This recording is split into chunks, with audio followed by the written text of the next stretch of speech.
Good afternoon. I'm going to start this reading in just a moment. All right, so yesterday I started to read a section of the Red Book, which is called Liber Secundus, the second book. And it begins with an essay called The Red One.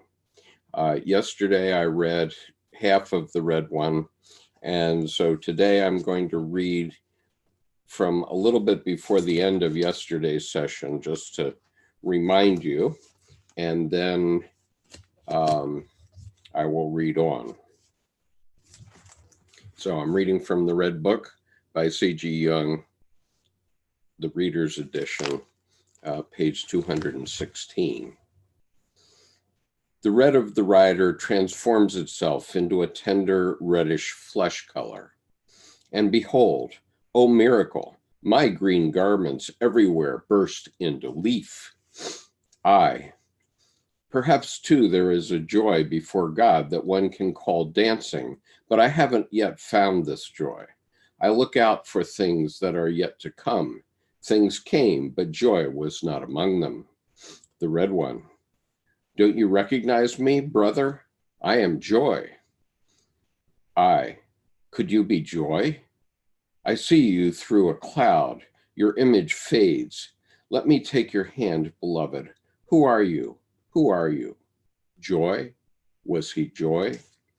And now the new material. Surely this Red One was the devil, but my devil. That is, he was my joy, the joy of the serious person who keeps watch alone on the high tower. His red-colored, red-scented, warm, bright red joy.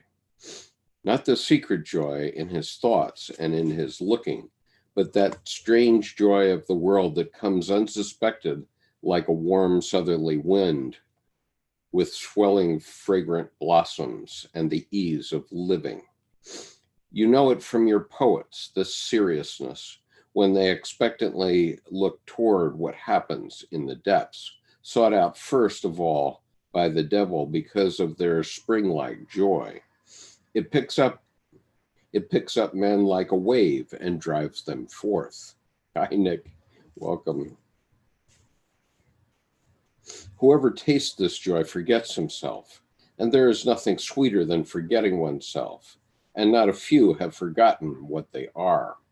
But even more have taken root so firmly that not even the rosy wave is able to uproot them. They are petrified and too heavy, while the others are too light. I earnestly confronted my devil and behaved with him as with a real person. This I learned in the Mysterium, to take seriously every unknown wanderer who personally inhabits the inner world, since they are real because they are effectual. It does not help that we say in the spirit of this time, there is no devil. There is one with me. This took place in me. I did with him what I could. I could speak with him. A religious conversation is inevitable with the devil, since he demands it, if one does not want to surrender to him unconditionally, because religion is precisely what the devil and I cannot agree upon. I must have it out with him, as I cannot expect that he, as an independent personality, I must have it out with him, as I cannot expect he, as an independent personality, would accept my standpoint without further ado. I would be fleeing if I did not try to come to an understanding with him. If ever you have the rare opportunities to speak with the devil, then do not forget to confront him in all seriousness. He is your devil, after all. The devil as the adversary is your own other standpoint. He tempts you and sets a stone in your path where you least want it. Taking the devil seriously does not mean going over to his side, or else one becomes the devil. Rather, it means coming to an understanding. Thereby you accept your other standpoint. With that, the devil fundamentally loses ground, and so do you. and that may be well and good. Although the devil very much abhors religion for its particular solemnity and candor, it has become apparent, however, that it is precisely through religion that the devil can be brought to an understanding. What I said about dancing struck him because I spoke about something that belonged to his own domain. He fails to take seriously only what concerns others because that is a peculiarity of all devils. I'll read that sentence again. He fails to take seriously only what concerns others because that is the peculiarity of all devils. In such a manner, I arrive at his seriousness, and with this we reach common ground where understanding is possible. The devil is convinced that dancing is neither lust nor madness, but an expression of joy, which is something proper to neither one nor the other. In this I agree with the devil. Therefore he humanizes himself before my eyes, but I turn green like a tree in spring.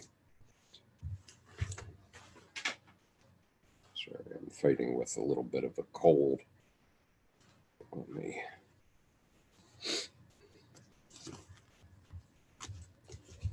Yet the joy is the devil, or that the devil is joy, has got to worry you. I pondered this for over a week, and I fear that it has not been enough. You dispute the fact that your joy is your devil, but it seems as if there is always something devilish about joy. If your joy is no devil for you, then possibly it is for your neighbors, since joy is the most supreme flowering and greening of life. This knocks you down, and you must grope for a new path, since the light in that joyful fire has completely gone out for you.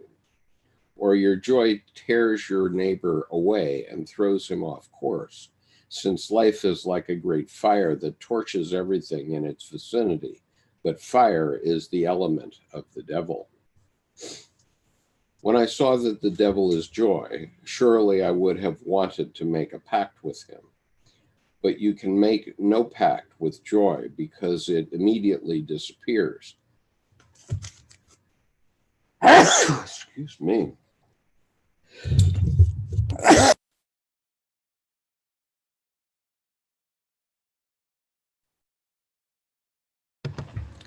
Sorry, I'm fighting off a cold. I'll start that paragraph again. When I saw that the devil is joy, surely I would have wanted to make a pact with him.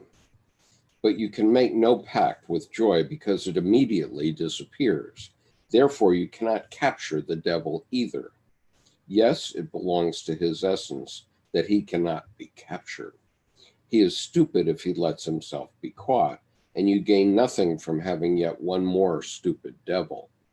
The devil always seeks to saw off the branch on which you sit. This is useful and protects you from falling asleep and from the vices that go along with it. The devil is an evil element, but joy, if you run after it, you see that joy also has evil in it, since then you arrive at pleasure, and from pleasure go straight to hell from your own particular hell. Let me read that sentence again. If you run after it, you see that joy also has evil in it, since then you arrive at pleasure, and from pleasure go straight to hell, your own particular hell, which turns out differently for everyone. Through my coming to terms with the devil, I accepted some of my seriousness, and I accepted some of my joy. This gave me courage, but if the devil has gotten more earnest, one must brace oneself. It is always a risky thing to accept joy, but it leads us to life and its disappointment, from which the wholeness of life becomes.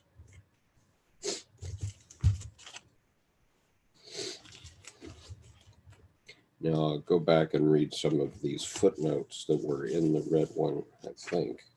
Let's see if I can do it.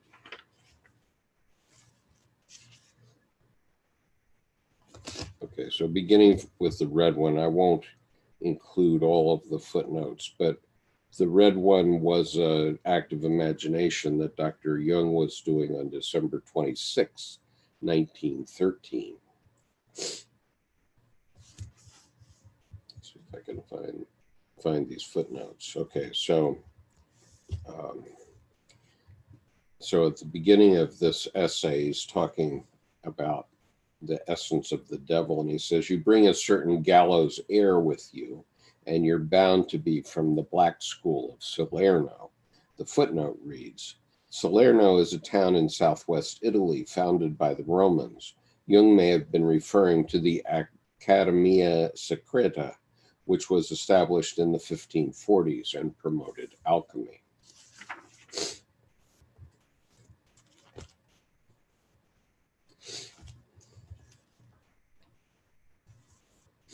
And then there's a passage about the sophists. The devil says, "Perhaps you attended the school of the pagans. You answer like a sophist." And the footnote reads, "The sophists were Greek philosophers in the 4th and 5th century BCE, centered in Athens, and included figures such as Protagoras, Gorgias, and Hippias. They gave lectures and took on students for fee, and paid particular attention to teaching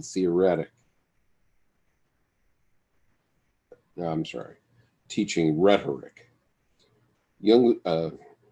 Plato's attack in a number of dialogues gave rise to a modern negative connotation of the term as one who plays with words."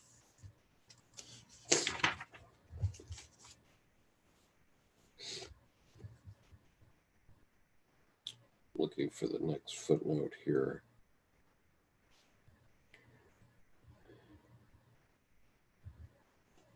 All right, so there's footnote number 10. "Do you believe that Christianity left no mark on the souls of men? And do you believe that one who has not experienced this most intimately can still partake of its fruit?" That was a question that Dr. Jung was asking the red one. And in the footnote, the draft continues, "No one can flout the spiritual development of many centuries and reap what they have not sowed." And then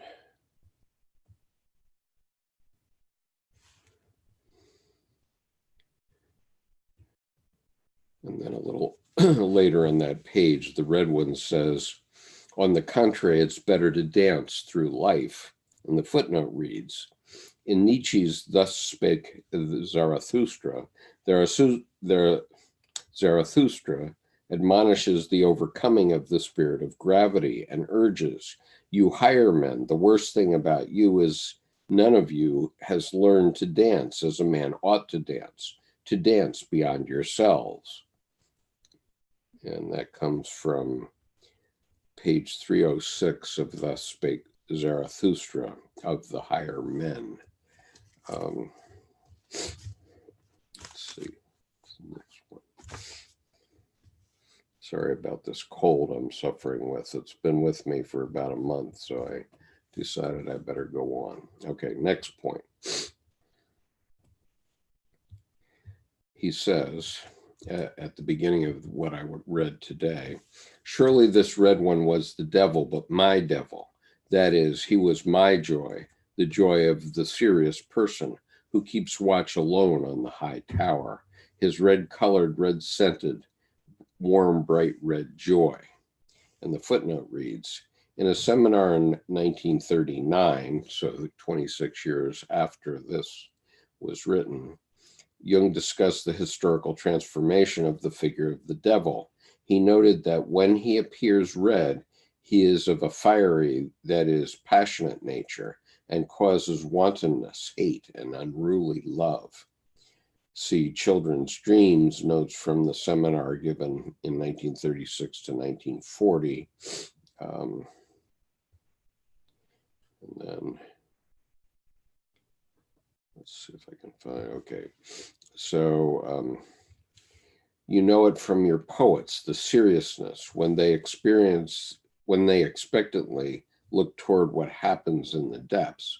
sought out first of all by the devil because of their spring-like joy. And the footnote reads, the draft continues, you have heard from Faust about how commanding this kind of joy is.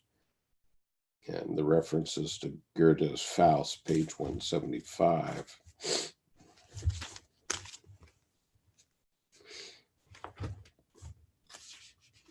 Okay, then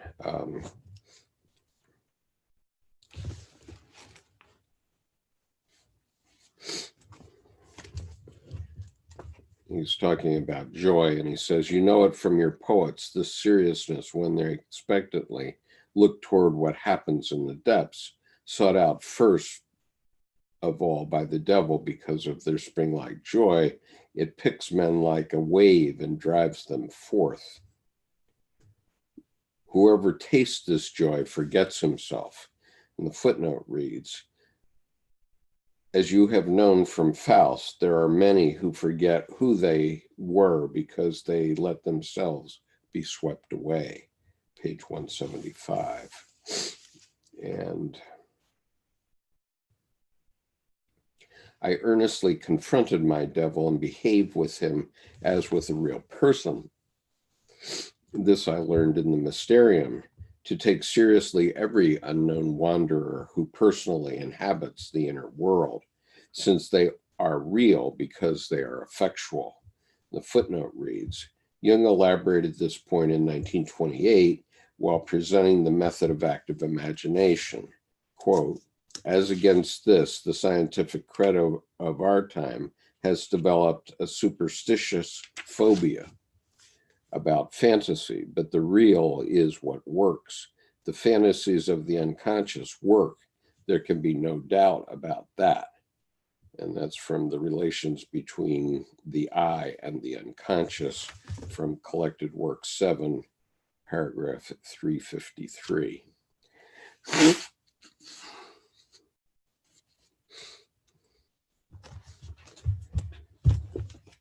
And see if I can find this footnote. Okay.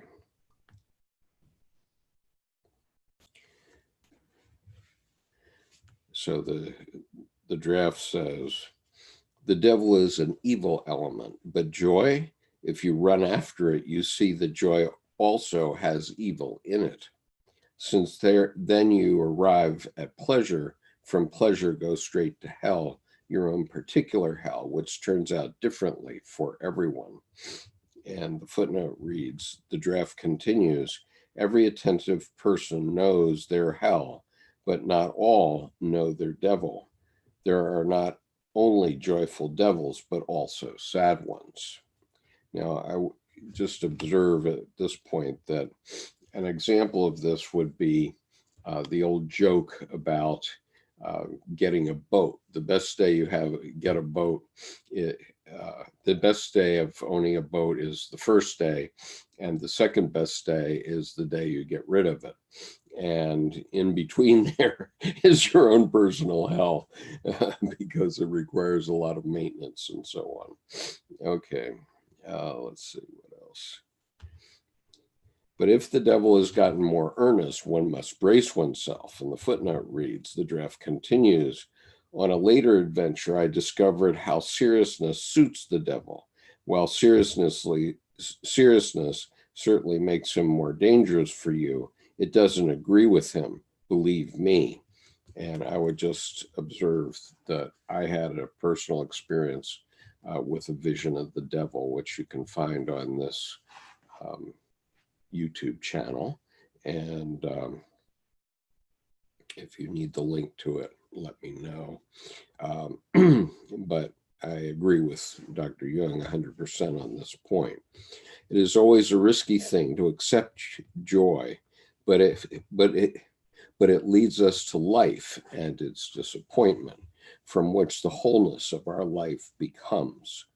And the footnote reads, the draft continues, with this newly gained joy, I took off on adventures without knowing where the way would lead. I could have known, however, that the devil always tempts us first through women. While I might have had a clever while I might have had clever thoughts on as a thinker, it was not so in my life. There I was even fatuous and prejudiced, and so quite ready to be caught in a foxtrap. Does that resonate with anyone? I'll bet it does. Okay, so that is the footnotes for that, for the entire reading of the red one. I hope you enjoyed it.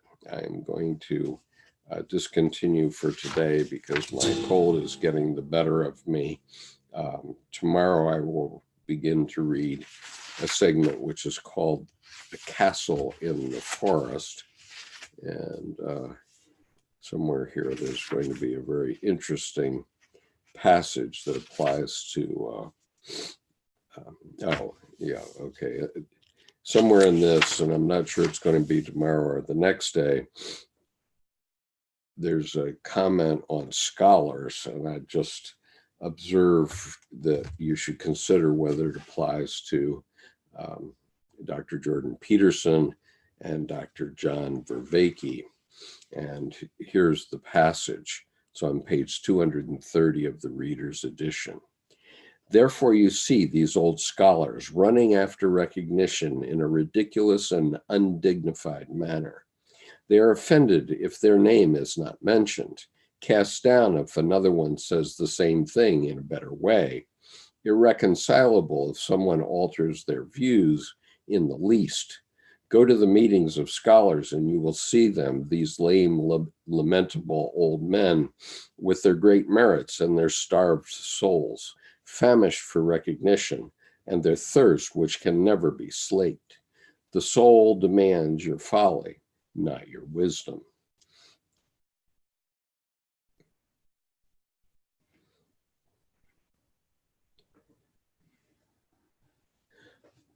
Okay. And Nick says, Skip, when you last did the reading about Santa, I don't know, I read it about Christmas Eve or so. You can find it on the current readings, I'm pretty sure, of the YouTube channel.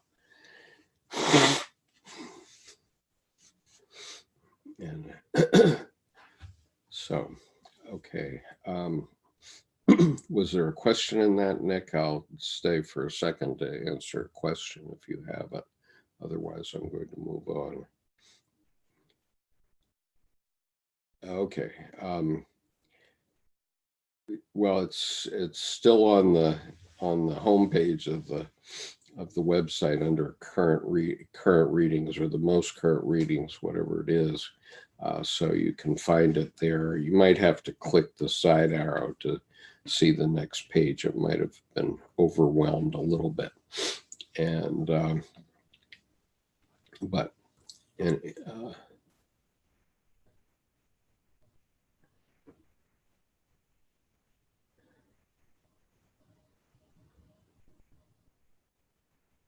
okay.